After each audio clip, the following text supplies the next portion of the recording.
You're listening to the Reddit Ranger. This is r/D&D Stories, where OP spends his time digging up your deepest, darkest secrets. Here's one from Lord Fornicus 83. I rejoined my party for one session and ended up leaving it in chaos.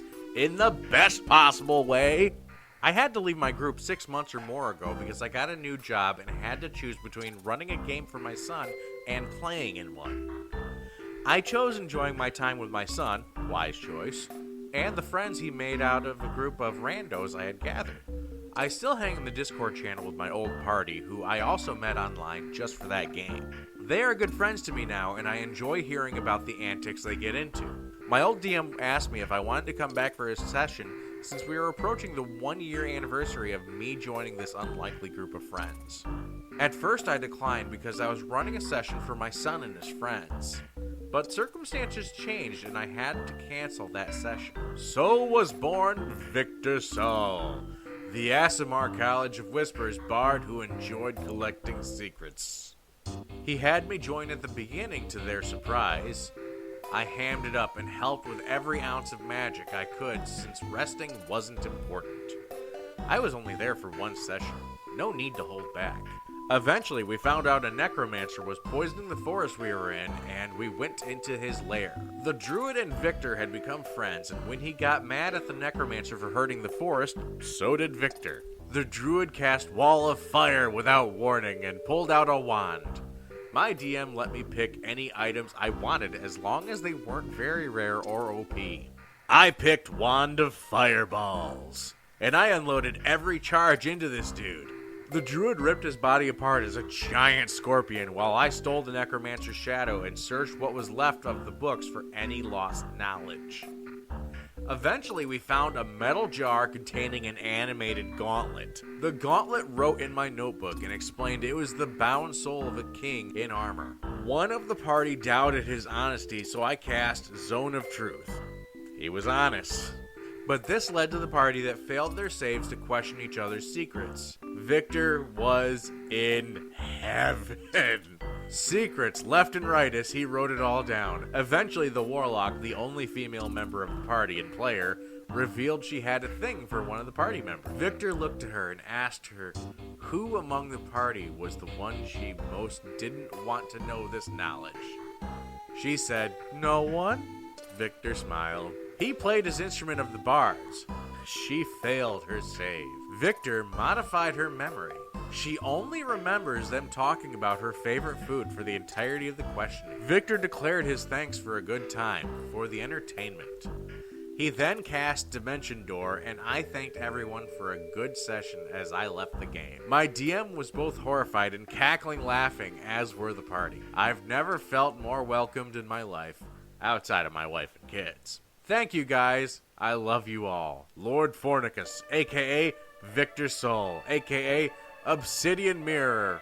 Rest in peace. Master Chris down in the comments has this question, which honestly I kinda did myself. So wait, Victor and the girl passionately hugged, then he modified their memory and he left? Lord Fornicus responds, No. In the Zone of Truth, the other characters revealed secrets. The warlock revealed she had feelings for a party member. Victor, only having one spell slot for Modify Memory, asked who in the group would be the most problematic for them knowing this secret. She said no one. So Victor modified her memory instead, so she thought they only talked about her favorite foods and not revealing a deep secret. Victor is a wild card. Bit of an ass. He lives for the chaos. Next, we have the Masks of Destiny Chapter 2, The Manticore Den. We spent almost a week searching for the right cave. Some had bats, others had gricks, and one or two had gemstones in them. But finally, we found it. We walk a ways down the ravine and come across what looked to be scratch marks in the rock near one of the caves. This is it, I say, feeling the depths of the scratches. They were at least 2 inches deep. I don't see any Manticore, Kaylin points out, looking into the cave. It's pitch black, but Kaylin and I have dark vision, so we can see into the cave a fair ways. Maybe it's out hunting and we won't have to deal with it. I question with a twinge of hope that what I said was true. Maybe, Kaylin responds. I walk into the cave with my long sword and shield. The cave tunnel bends to the left a bit, and we both follow it. After about 10 more feet, it opens up into a larger room, about 20 by 20 feet, with silver coins scattered around on the floor and other trinkets as well. Wow! We both say at the same time. I start digging around through the silver and putting as much as I can in my bag when I hear Kaylin yell out, "Sheskain, come here! I found something!" I jog over to Kaylin and she holds up what looks to be a mask of some sort. Okay, it's a mask, I ask. Yeah, but it must be magical. Why else would it be in a hoard? Kaylin replies with an eye roll. Right at that moment, we both hear what sounds like wing beats. We gotta go right now. I usher Kaylin out into the hallway before leaving as well. As we leave the cave, we are cast in a shadow. We both look up. Standing before us is a Manticore, and it is very mad. Its spiky human-like head roars as its tail rattles its many spikes. It lunges forward to bite me, but I dodge out of the way, combat rolling into a rock. I stumble to my feet and see that the Manticore has turned its attention to Kaylin and was swinging a claw at me. The claw missed Kaylin by an inch, and she retaliated with an entangle spell. Attempt to trap it in vines so it can't move. The Manticore is taken by surprise by the sudden vines and gets completely stuck. I leap in with my longsword and drive it into the beast's side, driving deep into its flesh. It roars. Kaylin is standing back trying to concentrate on maintaining the vines while I continue to stab at the Manticore. After my third stab, the Manticore manages to wriggle out of the vines and break free, slashing at me twice and biting at me once. The first slash cuts across my body and I spin. The second slash misses because I spun, but then it bites down onto my shoulder and I cry out in pain. "Sheskain, get down!" Kaylin yells at me from 15 feet away. I immediately hit the dirt and see a green mist of poison slamming into the Manticore. It chokes and stumbles. It falls to the ground. I can tell it's still alive, but barely. I struggle to my feet. "Would you allow me to do the honors?" I ask Kaylin as we both stand over the fallen beast. Before she can respond, there is a loud screech and a blur whizzes by my head and tackles Kaylin to the ground. I can see it now. Another Manticore. Before I can get to the new fight, I see Kaylin whack it with her staff, knocking it aside long enough for her to get up. She is battered and bruised, but the fight isn't over yet. I charge the Manticore and slide below it, attempting to stab up at its exposed belly. My arm catches on a rock and jars my hand, making me lose that chance. The Manticore's tail comes slamming down into me, knocking me out from under the hideous thing. I groan and try to get up, but I'm too weak. I manage to see Kaylin get thrown to the ground as well. No, not like this, I think. Out of nowhere, a blast of lightning rockets into the new Manticore, sending it flying into the cliff face. A hole is burned into its chest, and it is most obviously dead. The other Manticore roars in fury before getting struck by its own bolt of lightning. An old man runs over to Kaylin and I. He looks to be a wizard. "Are you alright?" "Yes." I grunt. Kaylin manages a "yes." "Get up, slackers," he growls at us. After we get up, he introduces himself as Careless, the wizard. Omar runs up behind him, panting. "So now that I've introduced myself, hand over the mask," he says clearly.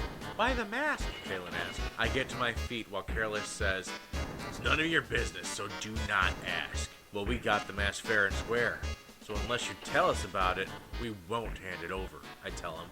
"Just hand over the mask now and meet me back at the tavern in town. I'll tell you then." He holds his hand out expectantly. "No, we will bring it to the town ourselves, and then you can tell us," Kaylin responds. "Fine," he says. He opens up a portal and disappears into it. "That was amazing!" Omar shouts into the sky. "This would be one heck of a story to sing." "Yes, but first let's get going," I say as I begin walking back to the town. As we are walking through the forest, we hear rustling coming from a bush. I am alert and I draw my sword. A bunny hops out of it. I relax. A bit later, a twig snaps. We all stop. "Being followed," I whisper. "I noticed," Kaylin whispers back. Stepping out from the tree line is a woman with her rapier drawn. She stands about 25 feet away and points the blade at us. "Hand us the mask or you die," she says, glaring daggers at us. I draw my sword and shield while Kaylin draws her staff. "I wouldn't recommend that," the woman says in a threatening voice. "I have archers everywhere trained on your position. One wrong move and they all let loose." Omar is scared silly right now, and Kaylin advises to me, "Let's just give them the mask. It's not that big of a deal to us anyway." I agree. A simple mask isn't anything to die over anyways. "Okay, you can have the mask."